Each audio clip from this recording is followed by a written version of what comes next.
Hello dear student, today we start our new topic which is exercise 10.2 question number 4.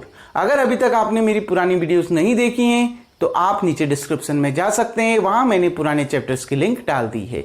अगर आपको मेरी videos पसंद आती हैं तो प्लीज मेरे YouTube channel learning secure classes bye Amit Dwivedi को सब्सक्राइब करें और वीडियोस को लाइक और शेयर जरूर करें। डियर स्टूडेंट, क्वेश्चन नंबर 4 क्या कह रहा है? Prove that the tangent drawn at the ends of a diameter of circle are parallel. एक सर्किल है जिसका सेंटर O है, ठीक, और इस O से होते हुए हम एक डायमीटर ड्रॉ कर रहे हैं। वो डायमीटर क्या है बच्चों? AB है, ठीक। वो डायमीटर क्या है बच्चों? AB है। आ गई ना बात समझ में? अब देखो, हमने ये प्रूफ करना है क्या कि इस डायमीटर के जो दो एंड्स हैं A और B, इससे होकर जब हम दो टेंजेंट ड्रॉ कर रहे हैं, देखो एक टेंजेंट हमने PQ ड्रॉ करी है, एक टेंजेंट हमने RS ड्रॉ करी है। हमने ये प्रूफ करना है कि ये PQ और RS आपस में क्या है? पैरेलल हैं। आ गई ना बात समझ बच्चों? क्लियर दिख रहा है ना? PQ और ये RS, ये है पॉइंट R और ये है आपका S, ठीक। ये है पॉइंट ऑफ कॉन्टेक्ट B। आपको क्या प्रूफ करना है? एक सर्कल है जिसका सेंटर O है, इस O से होकर हमने एक डायमीटर AB ड्रॉ करी है। तो इस डायमीटर AB के दो एंड्स हैं A और B। यहां से होकर जब हम एक दो टेंजेंट ड्रॉ कर रहे हैं PQ और RS, तो ये दोनों टेंजेंट आपस में क्या होनी चाहिए? पैरेलल होनी चाहिए। बहुत अच्छा क्वेश्चन है। देखिए, O be the centre and AB be the diameter of a circle. Clear बच्चों? PQ and RS be the tangent of a circle. ये PQ और ये RS इस सर्कल का क्या है? टेंजेंट है, क्योंकि टेंजेंट वो होते हैं जो सर्कल को एक ही पॉइंट पर इंटरसेक्ट करते हैं। डियर स्टूडेंट, हमें प्रूफ क्या करना है? PQ पैरेलल टू RS, ठीक। बहुत आसान क्वेश्चन है बच्चों। हमें पता है ये OA परपेंडिकुलर होगा PQ पर और ये OB परपेंडिकुलर होगा RS पर। क्यों? Theorem 10.1, tangent is perpendicular to the radius through a point of contact। पढ़ा है ना? जो टेंजेंट होती है वो रेडियस पर परपेंडिकुलर होती है। कहां से होकर जानी चाहिए वो रेडियस, या वो टेंजेंट कहां से होकर जाती है? पॉइंट ऑफ कांटेक्ट से होकर जाती है। उस रेडियस को भी उस पॉइंट ऑफ कांटेक्ट से होकर जाना होगा। क्लियर बच्चों? पढ़ी है ना थ्योरम 10.1? तो देखिए, ये PQ टेंजेंट है, ये OA क्या है? रेडियस है, ठीक। और पॉइंट ऑफ कांटेक्ट क्या है? A। क्यों कहा मैंने point of contact A? Point of contact क्या होता है? जहां पर टेंजेंट सर्कल को इंटरसेक्ट करती है, वही पॉइंट आपका पॉइंट ऑफ कांटेक्ट कहलाता है। देखो, A पॉइंट ऑफ कांटेक्ट है, सिमिलरली B पॉइंट भी पॉइंट ऑफ कांटेक्ट है। तो ये OA परपेंडिकुलर हो जाएगा PQ पर और ये OB परपेंडिकुलर हो जाएगा RS पर। कौन सी थ्योरम से? थ्योरम 10.1 से। तो देखो, OA is perpendicular to the PQ and OB is perpendicular to RS। क्यों? Tangent of a circle is perpendicular to the radius through point of contact. आ गई ना बात समझ बच्चों? अब देखो, अगर OA PQ पर परपेंडिकुलर है तो ये एंगल, ये एंगल, ये एंगल और ये एंगल, ये सब कितने हैं? 90 डिग्री हैं। हमें इतने की जरूरत नहीं है। अगर हम इसमें अल्टरनेट इंटीरियर एंगल इक्वल दिखा दें, हम ये दिखा दें कि अल्टरनेट इंटीरियर एंगल आपस में इक्वल होते हैं, तो हमारा प्रूफ हो जाएगा ये AB ट्रांसवर्जल है और ये PQ और RS क्या है? पैरेलल है। और अल्टरनेट इंटीरियर एंगल क्या होती है? ट्रांसवर्जल लाइन के एक इस साइड अगर LHS में बनती है तो दूसरी उसी के अपोजिट साइड नीचे RHS में बनती है। एक लाइन की इधर बनेगी, एक लाइन में के उधर साइड बनती है। क्लियर बच्चों? देखिए, हमें पता है ये OA परपेंडिकुलर है PQ पर। तो बच्चों, ये वाला एंगल, ये वाला जो एंगल है ये कितने डिग्री का है? 90 डिग्री का। क्लियर? परपेंडिकुलर का मतलब है 90 डिग्री का एंगल बना रहा है, यानी OAP, angle OAP equals to कितना डिग्री? 90 डिग्री। क्लियर? इसको इक्वेशन नंबर 1 मान लिया। सिमिलरली अब देखो, ये लाइन के इधर बन गया ना, इस लाइन के, और इस लाइन के उधर साइड ये वाला एंगल बन रहा है ना नीचे पे, और इस एंगल का नाम क्या है? OBS। और आपको दे रखा है एंगल OBS भी आपका क्या है 90 डिग्री है। क्यों है समझ में आया? क्योंकि OA परपेंडिकुलर है PQ पर और OB परपेंडिकुलर है RS पर। तो ये एंगल 90 डिग्री, ये एंगल भी 90 डिग्री, या ये एंगल 90 डिग्री और ये एंगल भी 90 डिग्री दिखा सकते हैं। आ गई ना बात समझ में? तो मैंने ये दो एंगल दिखा दिए, ये 90 डिग्री और ये 90 डिग्री। तो देखो इक्वेशन 1 इक्वल्स टू इक्वेशन 2। क्यों? क्योंकि ये भी 90 डिग्री है और ये भी 90 डिग्री है, और आपको पता है राइट एंगल क्या होते हैं, आपस में इक्वल होते हैं। तो क्या angle OAP equals to angle OBS, ये दोनों एंगल क्या हो गए, आपस में इक्वल हो गए। आ गई ना बात समझ? ये एंगल OAP ये एंगल 90 डिग्री का आ गया और OBS ये एंगल भी 90 डिग्री का आ गया, और ये दोनों आपस में क्या आ गए, इक्वल आ गए। ठीक, तो ये कैसे एंगल हैं? Alternate interior angle. यही तो अल्टरनेट इंटीरियर एंगल है। देखो मैं आपने 9th क्लास में बहुत अच्छे से पढ़ा था बच्चों, अल्टरनेट इंटीरियर एंगल क्या होते हैं। आ गई ना बात समझ? यही आपके दो एंगल अल्टरनेट इंटीरियर एंगल है, और ये दोनों आपस में क्या है, इक्वल भी हैं। आ रही है ना बात समझ में? अल्टरनेट इंटीरियर एंगल अगर आपस में इक्वल होते हैं, इसका मतलब है वो जो दो लाइंस आपको दे रखी हैं वो दोनों लाइंस एक दूसरे के क्या होंगी, पैरेलल होंगी। तभी तो अल्टरनेट इंटीरियर एंगल आपस में क्या होते हैं, इक्वल होते हैं। हेंस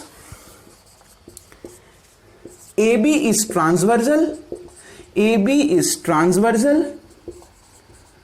and ये जो दो लाइन है PQ और RS and PQ parallel to RS, that implies that PQ is parallel to RS। यही आपने प्रूफ करना था, hence proved। कोई डाउट बच्चों? यही तो प्रूफ करना था कि PQ RS के क्या आ जाए, पैरेलल आ जाए। यही आपने प्रूफ करना था और प्रूफ कर लिया। क्यों? क्योंकि एंगल OAP ये वाला एंगल और एंगल OBS यानी OBS ये वाला एंगल आपस में इक्वल आ रहे हैं, क्योंकि ये 90 डिग्री का एंगल है। तो अगर ये दोनों आपस में इक्वल आ रहे हैं तो ये कैसे एंगल दिख रहे हैं, अल्टरनेट इंटीरियर एंगल। अगर बच्चों अल्टरनेट इंटीरियर एंगल आपस में इक्वल होते हैं तो जो ये AB लाइन है वो ट्रांसवर्सल का काम करेगी, क्योंकि ये AB इन दो लाइंस को दो अलग अलग पॉइंट पे इंटरसेक्ट कर रही है। ठीक, और ये दोनों लाइंस एक दूसरे के क्या होंगे, पैरेलल होंगे। तो लिख दिया AB is transversal and PQ parallel to RS, that implies that PQ parallel to RS, hence proved. यही आपने क्या करना था बच्चों, प्रूफ करना था। ठीक, बहुत इजी क्वेश्चन था और बहुत अच्छे से आपको समझ में आ गया होगा, ऐसा मुझे पूरी उम्मीद है। तो वीडियो को पॉज करके बच्चों सबसे पहले आप इतना उतार लेंगे। अब हम बढ़ते हैं बच्चों नेक्स्ट क्वेश्चन, क्वेश्चन नंबर 5 की ओर। Now dear student, question number 5 की ओर बढ़ते हैं, जो कि बहुत ज्यादा इंपॉर्टेंट है। देखिए क्वेश्चन क्या कह रहा है, थ्योरेटिकल क्वेश्चन है, और जो आपका 10.1 थ्योरम था बच्चों उसका कन्वर्स है, उसका उल्टा है। वहां आपने क्या पढ़ा था, टेंजेंट पर ठीक एक रेडियस क्या होती है, परपेंडिकुलर होती है। यहां पर हमने ये पढ़ना है टेंजेंट लाइन पर जो परपेंडिकुलर लाइन होती है वो सेंटर से होकर जाती है, ये पढ़ना है। आ गई ना बात समझ में? ये तो मालूम है कि वो परपेंडिकुलर होती है रेडियस, ये गिवन है पहले से, लेकिन हमने प्रूफ ये करना है कि जो टेंजेंट लाइन पर जो परपेंडिकुलर लाइन है वो सेंटर से होकर जाती है, ये प्रूफ करना है। ठीक, देखो बच्चों, prove that the perpendicular at the point of contact. देखो ये मैंने एक सर्किल ले लिया जिसका सेंटर O ले लिया। ठीक, मैंने एक टेंजेंट ड्रॉ कर ली। ठीक, और पॉइंट ऑफ कांटेक्ट क्या है, A। टेंजेंट और सर्कल पर जो कॉमन पॉइंट है वो क्या है, A। ठीक, हमने ये प्रूफ करना है to prove that the perpendicular at the point of contact. तो ये पॉइंट ऑफ कांटेक्ट पर जो परपेंडिकुलर लाइन है टू द टेंजेंट, जो टेंजेंट पर परपेंडिकुलर लाइन आप खींच रहे हैं, पासेस थ्रू द सेंटर, वो कहां से होकर जानी चाहिए, सेंटर से होकर जानी चाहिए। ये जो मैंने परपेंडिकुलर लाइन खींची है ना बच्चों, हमें पता तो है थ्योरम से, थ्योरम 10.1 से OA परपेंडिकुलर होता है PQ पर, हमें मालूम है। बस हमने अब ये दिखाना है कि ये जो परपेंडिकुलर लाइन है वो सेंटर से होकर जाती है। ये तो हम अज्यूम लेंगे ही लेंगे, करेंगे ही करेंगे कि OA परपेंडिकुलर होता है PQ पर, लेकिन अभी हम ये कंफर्म नहीं कर रहे हैं कि O उसका सेंटर है। ठीक, हम यहां पर जानते हैं ओ सेंटर है, ठीक, लेकिन हम इसको कुछ इस तरीके से दिखाएंगे, इसका कंट्राडिक्शन लेकर। कंट्राडिक्शन लेकर मतलब हम इसी सर्किल के अंदर एक दूसरा पॉइंट लेंगे, ठीक, इसी सर्किल के अंदर एक दूसरा पॉइंट लेंगे, ठीक, और उस पॉइंट को ए से मिलाएंगे और इस तरीके से एक एंगल बनेगा कि वो एंगल 90 डिग्री हो जाए। हम अज्यूम करेंगे, कंट्राडिक्शन लेंगे अब, ठीक। देखो क्वेश्चन को कैसे करेंगे, ध्यान से समझिए। जैसे हमें मालूम है ना, ओ ए परपेंडिकुलर होता है पी क्यू पर, angle O A Q 90 degree होता है, ये तो हमें मालूम है, ठीक, थ्योरम से। लेकिन हम इसका कंट्राडिक्शन लेंगे, हम एक और पॉइंट इसके अंदर ऐसा लेंगे जो ये ए क्यू के साथ, यानी ये जो एंगल बनेगा वो भी कितना डिग्री आए, 90 डिग्री आए, फिर हमारी ये थ्योरम आसानी से प्रूफ हो जाएगी। देखो बच्चों कैसे करना है, ध्यान से समझिए। मान लिया ओ सेंटर है, क्योंकि हमने प्रूफ करना है कि जो हम परपेंडिकुलर लाइन ड्रॉ कर रहे हैं वो सेंटर से होकर जा रही है। क्लियर, जो परपेंडिकुलर लाइन हम टेंजेंट पे ड्रॉ कर रहे हैं वो सेंटर से होकर जा रही है, ये हमने दिखाना है। तो मान लिया ओ सेंटर है सर्किल का और पी क्यू जो है टेंजेंट है सर्किल की। समझ में आ गई बात। एम क्या है, परपेंडिकुलर ऑन पी क्यू, जो हम परपेंडिकुलर खींच रहे हैं पी क्यू पर, वो कहां से होकर जा रही है, सेंटर से होकर जा रही है। क्लियर बच्चों, वो कहां से होकर जा रही है, सेंटर से होकर जा रही है। तो अब इसके लिए कंस्ट्रक्शन करना पड़ेगा। Let take any point inside the circle, circle के अंदर कोई एक पॉइंट लीजिए आर। ये देखो, ये मैंने एक पॉइंट ले लिया आर, और ये पॉइंट कुछ इस तरीके से लीजिए कि एंगल आर ए क्यू, ये जो एंगल है बच्चों आर ए क्यू, ये कितने डिग्री का हो जाए, 90 डिग्री का हो जाए। हमने ये कंस्ट्रक्शन कर रखा है, आ गई ना बात में, रचना कर रखी है हमने। इस सर्किल के अंदर एक पॉइंट आर ले रखा है और कुछ इस तरीके से ले रखा है कि एंगल आर ए क्यू, ये जो एंगल है वो 90 डिग्री का हो जाएगा। क्लियर बच्चों, ये हमने कंस्ट्रक्शन कर दिया है। देखो वी नो, प्रूफ करते हैं। हमें पता है थ्योरम 1 से ओ ए परपेंडिकुलर होता है पी क्यू पर, O A is perpendicular to P Q. क्यों, radius is perpendicular to tangent, ये तो हमें पता है ना, रेडियस परपेंडिकुलर होती है टेंजेंट पर, ये तो हम थ्योरम 10.1 पर प्रूफ कर चुके हैं। आ गई ना बात समझ, मतलब क्या, ओ ए क्यू, ये जो एंगल है वो कितना डिग्री का है, 90 डिग्री का है। Angle O A Q equals to कितना, 90 डिग्री। इक्वेशन नंबर 1 कैसे समझ में आया ना, क्योंकि ये तो हम प्रूफ कर चुके हैं पहले। ओ ए क्यू कितने डिग्री का होता है, ये जो पूरा एंगल है वो कितने डिग्री का होता है, 90 डिग्री का होता है। आ गई बात समझ में। अब गिवन क्या है, जो हमने अज्यूम कर रखा है, अज्यूम क्या कर रखा है, इक्वेशन 2 बन जाएगी। अज्यूम क्या कर रखा है, एंगल आर ए क्यू कितने डिग्री का है, 90 डिग्री का है। हमने ये अज्यूम कर रखा है कंस्ट्रक्शन से, या बाई कंस्ट्रक्शन लिख सकते हैं, बाई कंस्ट्रक्शन। क्लियर बच्चों, बाई कंस्ट्रक्शन हमने ले रखा है कि एंगल आर ए क्यू, ये जो एंगल है वो कितने डिग्री का है, 90 डिग्री का है। आ गई ना बात समझ में। अब देखो ये भी 90, ये भी 90, मतलब ये दोनों आपस में equal. Equation 1 equals to equation 2। Angle O A P या O A Q equals to angle R A Q. ये देखो angle O A Q equals to angle R A Q equals to कितना, 90 डिग्री। तो ये तो निकल के ये आ रहा है कि ये एंगल और ये एंगल दोनों इक्वल आ रहे हैं, और वो भी कितनी डिग्री के, 90 डिग्री के। बच्चों यहां पर एक बात सोचो, ये एक लाइन है, इस लाइन के मैंने यहां पर 90 डिग्री का एंगल ड्रॉ कर दिया है इस पॉइंट पर। क्लियर। तो अगर मैं इसी पॉइंट से क्या कोई दूसरी परपेंडिकुलर लाइन ड्रॉ कर सकता हूं, इसी साइड, इसी लाइन के ऊपर साइड, ये हॉरिजॉन्टल लाइन के ऊपर पर क्या मैंने एक परपेंडिकुलर लाइन तो ड्रॉ कर दी, ये 90 डिग्री का है। अगर मैं यहां पर ये लाइन खींच देता हूं, क्या ये 90 डिग्री का होगा, बताइए। क्या ये लाइन 90 डिग्री की होगी, नहीं होगी, ये तो 90 से कम होगी ना। आ गई ना बात समझ में। अगर ये एक हॉरिजॉन्टल लाइन है, मैंने यहां पर एक परपेंडिकुलर लाइन ड्रॉ कर दी, ठीक, मतलब 90 डिग्री का एंगल हमने बना दिया, तो हम इस पॉइंट से अब दूसरा 90 डिग्री का एंगल नहीं बना सकते। अगर अब मैंने एंगल बनाया तो वो 90 से क्या होगा, कम होगा। तो अगर बच्चों ये 90 है तो ये 90 कैसे हो सकता है, क्या ये पॉसिबल है, नहीं पॉसिबल है। तो ऐसा तो पॉसिबल नहीं है। तो अब ऐसा कब पॉसिबल है, ऐसा बच्चों एक ही वे में पॉसिबल है। It is possible only one way, it is possible only one वे, ये केवल एक ही तरीके से बच्चों पॉसिबल है। कब पॉसिबल है उसको समझिए। ये कब हो सकता है, जब बच्चों ये OA और RA coincide to each other, एक दूसरे पर क्या करेंगे, कोइंसाइड करेंगे।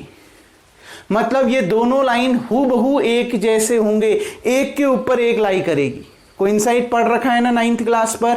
ये तभी संभव है जब ये OA और RA एक दूसरे पर क्या करेंगे, कोइंसाइड करेंगे। तो it is possible only one way when OA and RA coincide to each other, coincide to each other. मतलब ये तभी संभव है जब ये OA और RA एक दूसरे पर कोइंसाइड करेंगे, मतलब हूबहू एक जैसे होंगे। मतलब ये RA किस पर मिल जाएगा, OA पर मिल जाएगा। जब ये OA और RA कोइंसाइड होंगे, मतलब एक लाइन के ऊपर दूसरी लाइन होगी, जो अभी ऐसे दिख रही है ना आपको, ऐसे नहीं होके ये लाइन भी ऐसे ही हो जाएगी। ऐसे नहीं होके, जैसे अभी अलग अलग लाइन बन रही है ना, अब ऐसे ना होके दूसरी लाइन भी इसी पर आपकी मिल जाएगी। ऐसा तभी संभव है। आ गई ना बस में। वरना ये दो एंगल 90 डिग्री हो सकते हैं, कभी नहीं हो सकते। अगर ये 90 डिग्री है तो ये 90 डिग्री से क्या होगा, कम होगा। ठीक, तो अगर ऐसा पॉसिबल है, ये दोनों इक्वल आ रहे हैं 90 डिग्री के, तो ऐसा एक ही कंडीशन में हो सकता है जब ये OA और RA एक दूसरे पर कोइंसाइड करेंगे, मतलब एक लाइन के ऊपर दूसरी लाइन होगी। हेंस जो परपेंडिकुलर लाइन है, ये लाइन परपेंडिकुलर तो है, hence perpendicular on PQ passes through the centre. यानी जो परपेंडिकुलर होगी बच्चों, PQ पर जो लाइन परपेंडिकुलर होगी वो कहां से होकर जाएगी, आपका सेंटर से होकर जाएगी। क्योंकि सेंटर तो O है ना, तो ये तो थ्योरम से होता ही है 90 डिग्री, लेकिन कंस्ट्रक्शन से अगर हमने ये भी 90 डिग्री मान रखा है तो ऐसा तो पॉसिबल है नहीं। क्योंकि अगर ये 90 डिग्री है तो ये 90 डिग्री से कम होगा। अगर ऐसा हो रहा है कि दोनों एंगल 90 डिग्री हो रहे हैं, तो ऐसा एक ही तरीके से हो सकता है जब ये OA और ये RA एक दूसरे पर कोइंसाइड करेंगे, मतलब एक लाइन के ऊपर दूसरी लाइन होगी। ये अलग अलग नहीं बनेगा, ये दूसरी लाइन भी इसी के ऊपर बन जाएगी। ये एक डार्क लाइन से दिखा दिया, एक इसी के ऊपर डॉटेड लाइन से दिखा दिया। ये आ गई ना बात समझ में। ऐसा तभी पॉसिबल है जब एक लाइन के ऊपर दूसरी लाइन होगी। इसका मतलब है ये OAR, ये जो लाइन है ना बच्चों AR या फिर RA, ये किस पर मिल जाएगी, आपकी OA पर मिल जाएगी। और अगर वो OA पर मिल जाएगी तब तो हमें पता ही है ये OA परपेंडिकुलर होता है PQ पर, और ये O क्या है, सेंटर है, हमने पहले ही मान रखा है। आ गई ना बात समझ में, क्लियर बच्चों।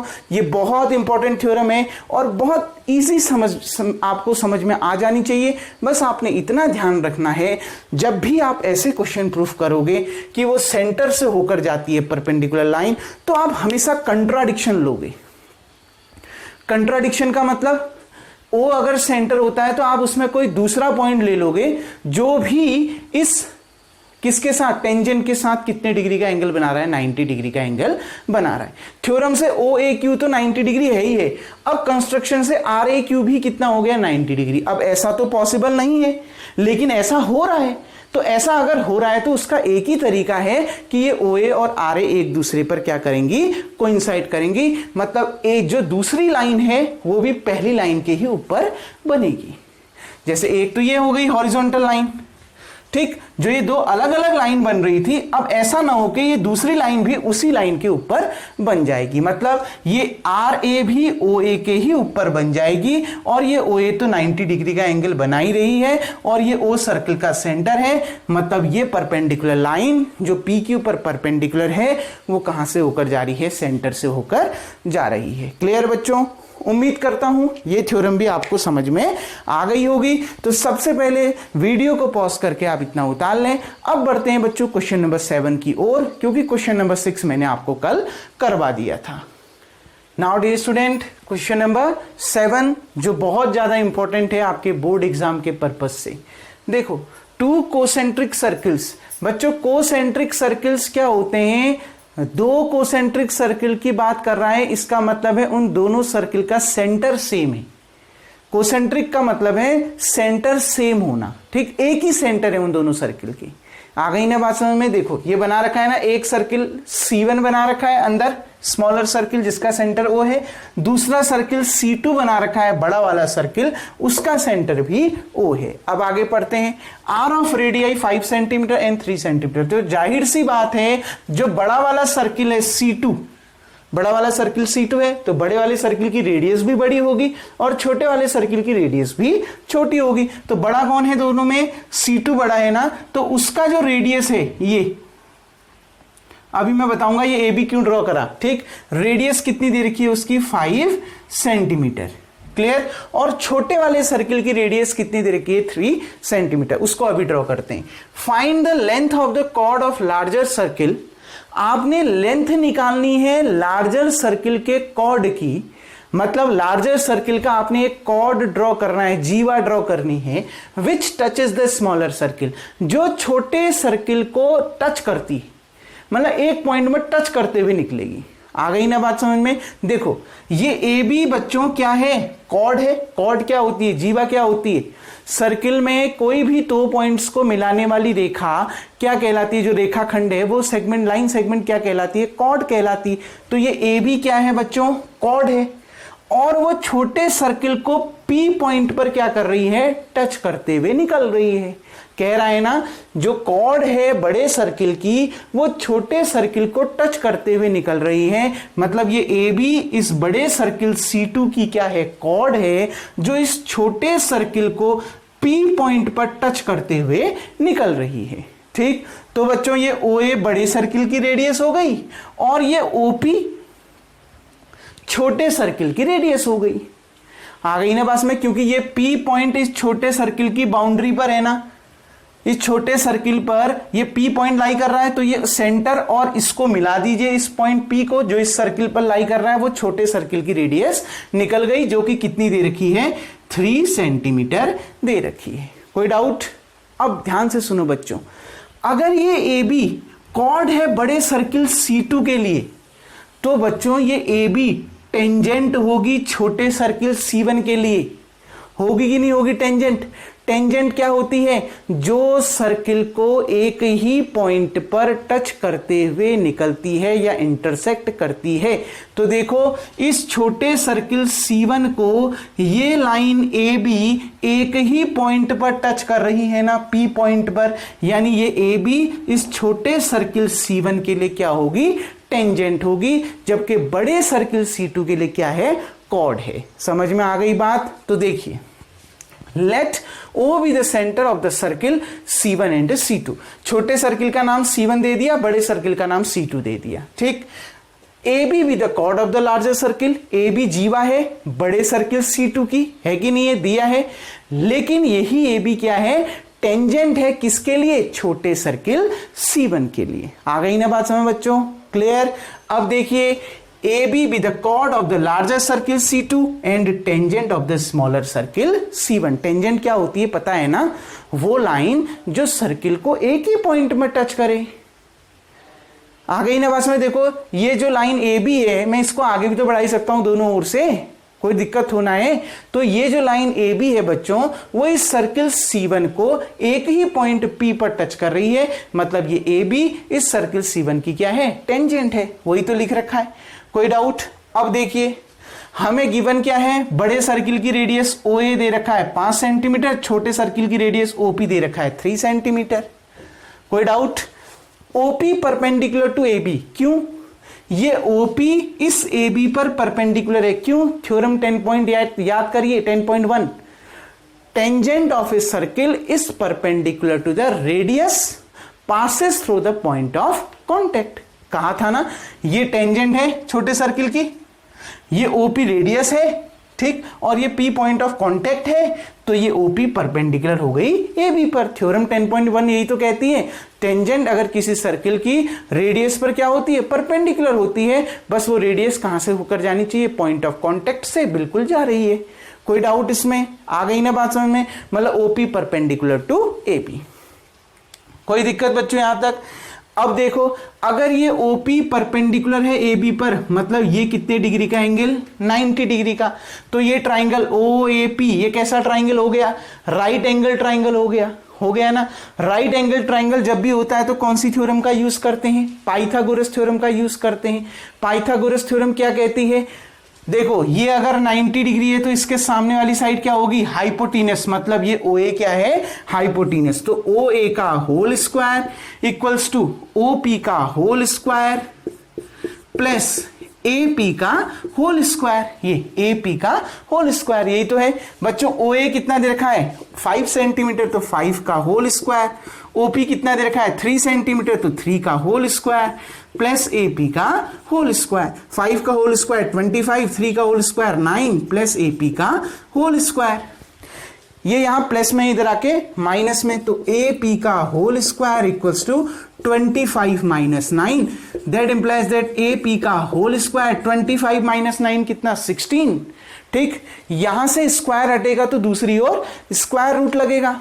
तो देखिए बच्चों, तो AP इक्वल्स टू कितना आ गया 16 का स्क्वायर रूट ऑफ 16, तो स्क्वायर रूट ऑफ 16 कितना होता है 4 सेंटीमीटर, क्योंकि यूनिट सेंटीमीटर दे रखा है, तो स्क्वायर रूट ऑफ 16 कितना 4, तो कितना सेंटीमीटर।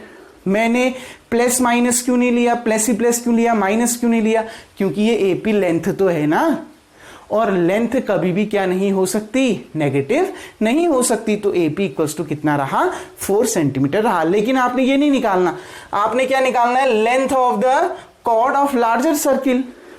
बड़े सर्किल की जो कॉर्ड है AB, आपने इस AB की लेंथ निकालनी है, मतलब AB की वैल्यू निकालनी है। अभी तो केवल AP निकला है, ठीक। अब आप क्या कर सकते हो बच्चों, सिमिलरली इस O को B से भी तो मिला सकते हो, ये भी तो रेडियस हो जाएगी बड़े सर्किल के लिए। तो ये रेडियस और ये 3, तो ये भी तो कितना निकल के आएगा 4 निकल के आएगा। देखो बच्चों, ये OB भी तो रेडियस है ना, ये भी तो रेडियस है बड़े सर्किल की। ये जो मैंने OA लिख रखा है, उस OA इक्वल्स टू मैं OB भी तो लिख सकता हूं, ये भी तो बड़े सर्किल की रेडियस है OB।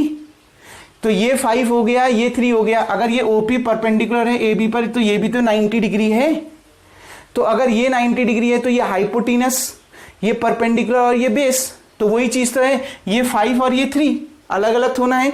ये कितना है 5, ये कितना है 3, यहां पर भी ये कितना था 5 और ये कितना था 3, तो कितना निकल के आया AP 4 सेंटीमीटर। ऐसे ही ये BP भी कितना निकल के आएगा 4 सेंटीमीटर निकल के आएगा ना बच्चों, साफ दिख रहा है।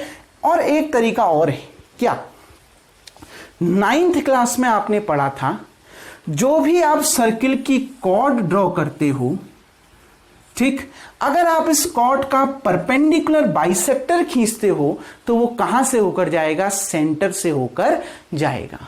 पढ़ा था ना बच्चों, आ गई ना बात समझ में, आ रही है बात समझ में। आपने पढ़ा था क्या, अगर कोई सर्किल है, उस सर्किल की आपने एक कॉर्ड ड्रॉ करी, तो उस कॉर्ड का अगर आप परपेंडिकुलर बाइसेक्टर खींचेंगे तो वो कहां से होकर जाएगा, सेंटर से होकर जाएगा। मतलब सेंटर से इस AB पर जो परपेंडिकुलर है, ये परपेंडिकुलर ही नहीं है, ये परपेंडिकुलर बाइसेक्टर है। मतलब ये AP और ये BP आपस में क्या होते हैं, बराबर होते हैं, क्योंकि ये OP किसका काम कर रहा है, परपेंडिकुलर बाइसेक्टर का काम कर रहा है। आप दोनों तरीके से मैंने समझा दिया कैसे निकालना है। आप अगर इस ट्राइंगल को भी राइट एंगल ट्राइंगल यूज करके निकालते हो तो इस BP की वैल्यू भी इतनी आएगी जितनी AP की आएगी। तो आप यहां पर सिमिलरली बीपी इक्वल्स टू कितना लिख सकते हो 4 सेंटीमीटर। अगर ऐसे नहीं करना चाहते तो एक तरीका और है, क्या, वी नो ये ओपी जो है, OP is perpendicular bisector of A B. ये जो ओपी है वो इस ए बी का क्या होता है, परपेंडिकुलर बाइसेक्टर होता है। आपने 9th क्लास में पढ़ रखा है ना बच्चों। तो OP is the perpendicular bisector of A B, that implies that AP equals to BP, AP equals to BP. बच्चों एपी कितना आया 4 सेंटीमीटर, तो बीपी भी कितना आएगा 4 सेंटीमीटर। नाउ अब जो आपने निकालनी है लेंथ ऑफ द कॉर्ड, आपने कॉर्ड की लेंथ निकालनी है। तो लेंथ ऑफ द कॉर्ड कितना है, ए बी। ये ए बी किन दो पॉइंट से किन दो से मिलकर बना है, एपी प्लस बीपी बना है ना। तो A B equals to AP plus BP. बच्चों एपी कितना दे रखा है 4 सेंटीमीटर, बीपी भी कितना दे रखा है 4 सेंटीमीटर। 4 प्लस 4 कितना आ गया 8 सेंटीमीटर। तो यही इसका क्या आ गया, आंसर निकल के आ गया। क्लियर बच्चों, आ गई ना बात समझ में, कैसे सॉल्व करना है समझ में आया। ठीक, ध्यान से समझना, 2 तरीके हैं, या तो आप सिमिलरली लिख दो, क्योंकि ये भी 5 ये भी 3, तो ये अपने आप 4 आना है, निकालना नहीं है। Similarly BP equals to 4 centimetre. लेकिन सही तरीका ये है क्या, we know OP is the perpendicular bisector of A B. OP A B का परपेंडिकुलर बाइसेक्टर है, मतलब 90 डिग्री का एंगल बनाने के साथ साथ ये एपी और बीपी भी आपस में बराबर है। ये ओपी इस एबी को 2 बराबर भागों में बांट देता है। तो AP equals to BP, AP कितना निकला 4, तो बीपी भी कितना निकला 4। आपने ए बी निकालना है तो दोनों को जोड़ दीजिए, 4 प्लस 4 कितना आ गया 8 सेंटीमीटर आ गया। तो बच्चों वीडियो को पॉज करके आप सबसे पहला इतना उतार लेंगे। अब बढ़ते हैं बच्चों क्वेश्चन नंबर 8 की ओर। डियर स्टूडेंट, क्वेश्चन नंबर 8 बनाने से पहले आप आज एग्जाम्पल नंबर 1 को बनाएंगे, उसके बाद मैं आपको क्वेश्चन नंबर 8 अगली वीडियो से समझाऊंगा। तो एग्जाम्पल नंबर 1 आज का आपका टास्क है, उसको ट्राई करिए, उसके बाद ही मैं क्वेश्चन नंबर 8 की ओर बढ़ूंगा। तो डियर स्टूडेंट, आज के वीडियो का सारा टॉपिक आपको समझ में आ गया होगा। अब जल्द नेक्स्ट वीडियो में अगले क्वेश्चन के साथ मिलेंगे, तब तक के लिए थैंक यू।